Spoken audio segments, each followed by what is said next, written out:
السلام علیکم، میرا نام زریش ہے اور میں آپ کی اردو کی ٹیچر ہوں۔ آفاق سن سیریز دوسری جماعت اردو۔ آج ہم سبق نمبر 1 حمد کی ریڈنگ کریں گے۔ حمد ایسی نظم کو کہتے ہیں جس میں اللہ تعالیٰ کی تعریف بیان کی جائے، اس کی خوبیاں بیان کی جائیں۔ سب سے پہلے ہم اہم الفاظ پڑھیں گے۔ پہلا لفظ ہے نقش۔ نقش۔ اب ہم دیکھیں گے لفظ نقش بنتا کیسے ہے۔ نون، کاف، شین، نقش۔ اگلا لفظ ہے سموارے۔ سموارے۔ سین، نون، واو، الف، رے، بڑی، سموارے۔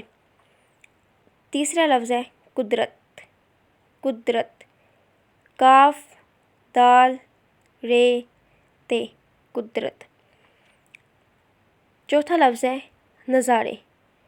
نون، زوئیں، الف، رے، بڑی، نظارے۔ پانچواں لفظ ہے رہنما۔ رے، ہے، نون، میم، الف، رہنما۔ اب ہم یہ اہم الفاظ دوبارہ دہرائیں گے اور آپ بھی اس کو میرے ساتھ دہرائیں گے۔ نقش، سموارے، قدرت، نظارے، رہنما۔ اب ہم اس کی ریڈنگ کریں گے۔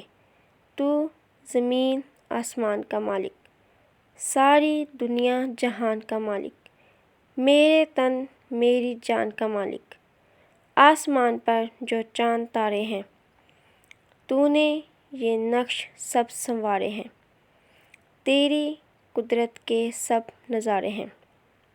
اس پیج پر ہمیں بتایا گیا ہے کہ اللہ تعالیٰ نے زمین اور آسمان بنایا ہے، وہ ہر چیز کا مالک ہے۔ اب ہم صفحہ نمبر 2 کی ریڈنگ کریں گے۔ بھولے بھٹکوں کا رہنما تو ہے، نا امیدوں کا آسرا تو ہے، سب کے دکھ درد کی دوا تو ہے، اپنے دکھ سب تجھے سناتے ہیں، تیرے آگے ہی سر جھکاتے ہیں، تجھ سے دل کی مراد پاتے ہیں۔ صفحہ نمبر 2 پر ہمیں بتایا گیا ہے کہ بھولے بھٹکے، جو لوگ راستہ بھٹک جاتے ہیں انہیں راہ صرف اللہ تعالیٰ ہی دکھا سکتا ہے۔ اللہ تعالیٰ کے سامنے سب اپنے دکھ درد بتاتے ہیں اور اللہ تعالیٰ سب کا دکھ سنتے ہیں۔ ہر زیرو جو بھی ہے سب اللہ تعالیٰ کے سامنے سر جھکاتے ہیں۔ اس نظم میں ہم نے یہ پڑھا ہے کہ کوئی بھی چیز ہو، چاہے زمین ہو، آسمان ہو، یا پھر سورج ہو، چاند، ستارے ہوں، ہر چیز اللہ تعالیٰ نے بنائی ہے۔